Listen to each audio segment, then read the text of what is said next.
Lecture, voyage en Afrique. Je comprends. 1. À qui le témoignage apporté par Daniel Frère est-il destiné? Son témoignage est destiné à ceux qui s'apprêtent à rejoindre l'Afrique subsaharienne ou à ceux qui cherchent à connaître la civilisation africaine. 2.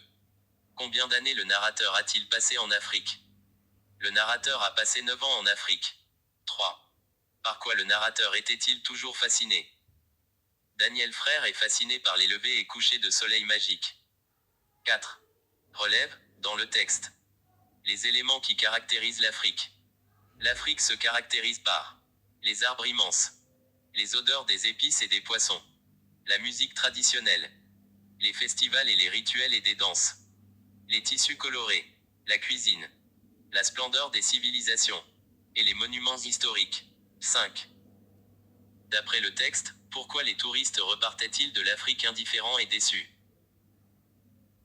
Ils repartaient indifférents car ils venaient dans un voyage organisé et ils sont déçus de ne pas réaliser l'album photo de leurs rêves.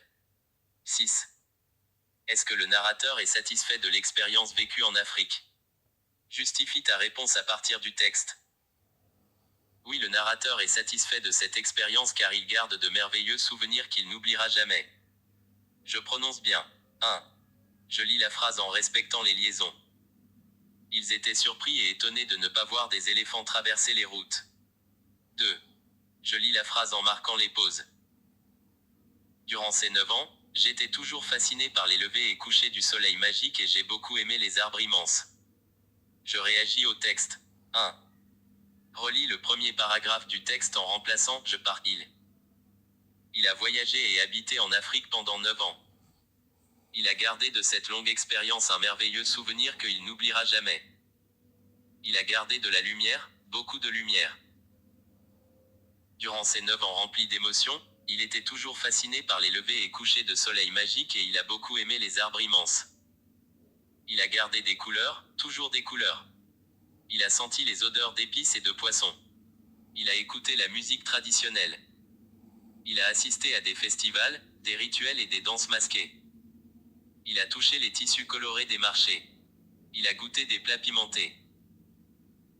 Il a visité de beaux monuments historiques, véritables trésors d'art, témoignant de la puissance et de la splendeur des civilisations africaines. 2.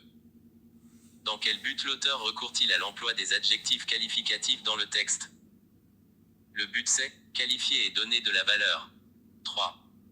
En t'aidant du texte, parle à tes camarades des civilisations africaines. Travail individuel égale évaluation de la leçon de lecture.